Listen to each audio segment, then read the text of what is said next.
Hi, I'm Candice and I am half of Conversations We've Never Had, and we're sitting on my couch today with Jungle, and we're hoping to have a few conversations about important stuff to us. And I'm Gemma, I'm the other half of Conversations We've Never Had, and I'm very happy to be sat here in this cosy room with my best friend and this beautiful cat who's pretty happy right now. So he doesn't mind difficult conversations, as you can see, so that's why I said, like, part of my therapy has always been animals, because look at him. How can you not feel better when a cat is so relaxed? So, G, what are some of the burning things that you wanted to speak about? I think the thing that's like top of my list that keeps coming up over and over again in the work that we've been doing recently with young people, and also since the podcast came out, is what the concept of activism is and what it means to us, because I think it's different for everybody. So what does it mean to you?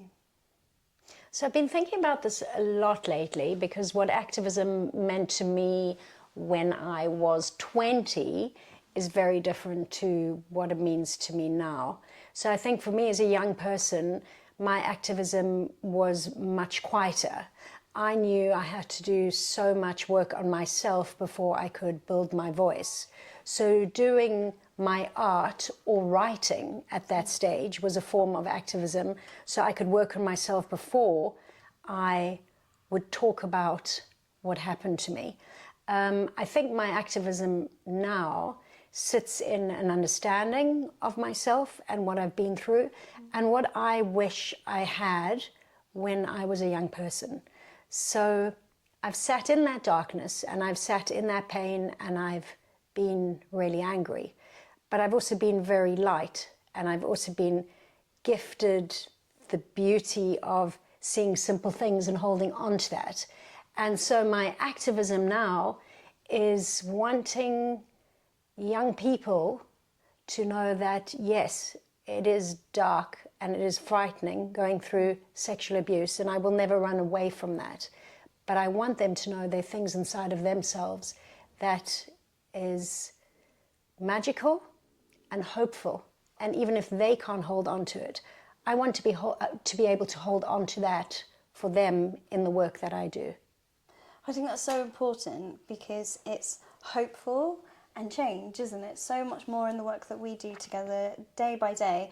I actually don't use the word activism very much anymore. I prefer leadership or change making, because I think activism has a very strong connotation in this space. And well, it's quite hardcore, isn't it? Activism is about an action that you're taking and you're going to like run with it. Absolutely. And there is such a power in that. It is so important when communities come together to create change.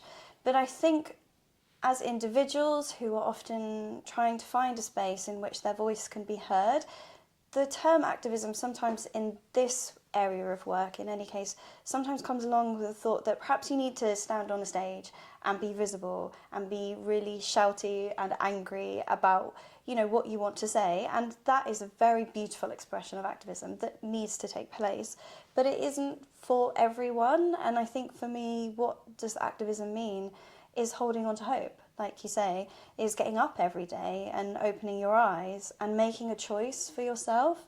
So often we work with young people or services who are working with young people, and they're really reluctant actually to allow young people to create change, to do anything other than access the services that we've created for them. But what happens if you're a young person who wants to create change for another young person? And that is an important step in your journey. And it doesn't need to happen after therapy, because everybody is different.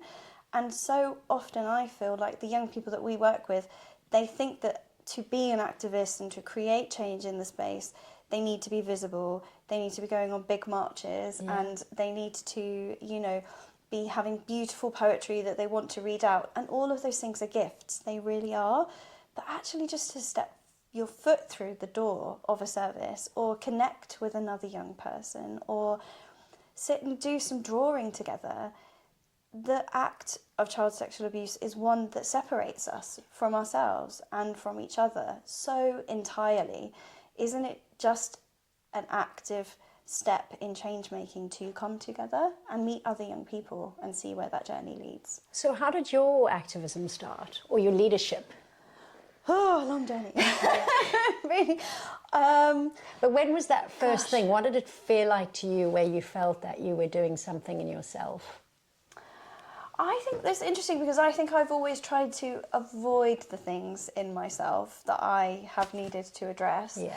But that in doing that, I've ploughed my energy into helping others. So even when I've been quite unwell within myself, I've still been able to be in the topic, working frontline in the space or doing research in the space, because helping other people helped me to understand my own experiences. So for a really long time, I was doing research and I was learning about trauma symptomology and listening to other survivors who could speak about their experiences. And through talking with them behind the scenes, not visible, my confidence grew every single day. And it was only, 4 or 5 years ago maybe, where I finally felt confident enough to say, I am visible in the space, I have lived experience, and I want to try and do something with that in a I guess a way where people know about it. Yeah. I think it's interesting because if we see a young person who wants to maybe work in the space, is to speak to them, what do they want to start with? Because they could draw a picture and that could be their form of activism. Yeah.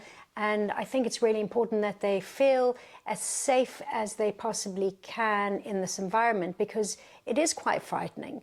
I've been working in this now for a very long time, and you are still always having to tell your story, but your story can't be there for yourself. It's got to be for others. So I think that's also part of activism, that when I tell my story, it's not cathartic for me, it's not for me, it's to inform those I'm working with, or it's to give people an understanding. And what it allows me to do is I can viscerally explain something that I hope can penetrate a person who's listening, that they will work with or love the young person they work with differently, or a parent will communicate in a different way with their child.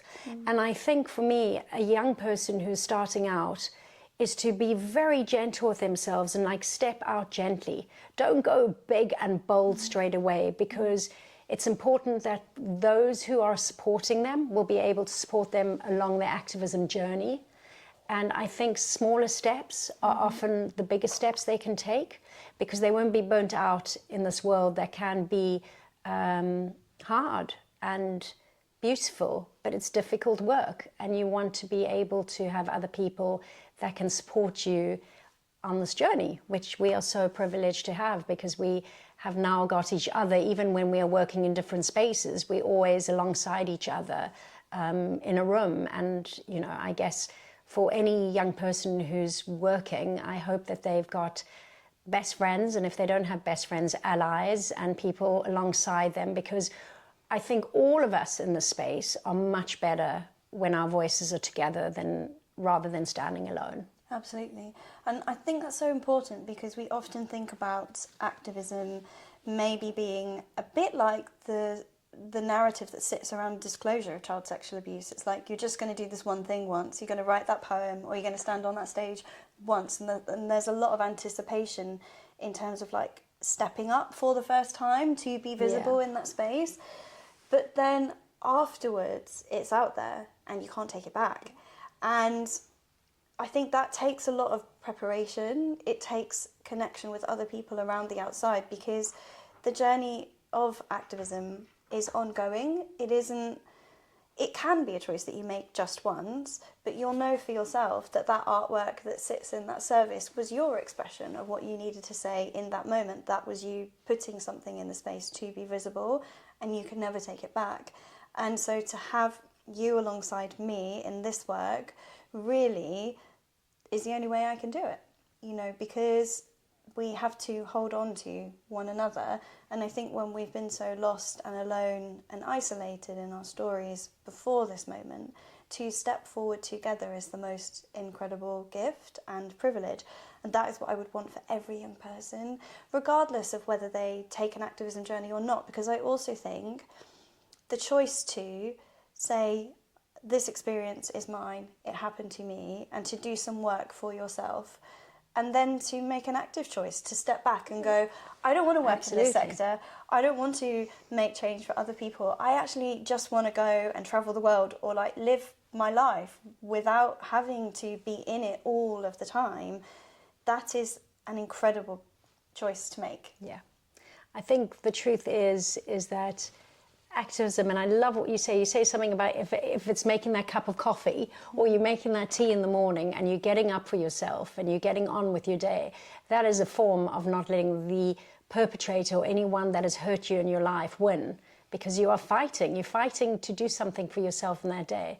So I guess what we're saying is activism is not necessarily about the fight, it's also about the small little actions that you take to support yourself.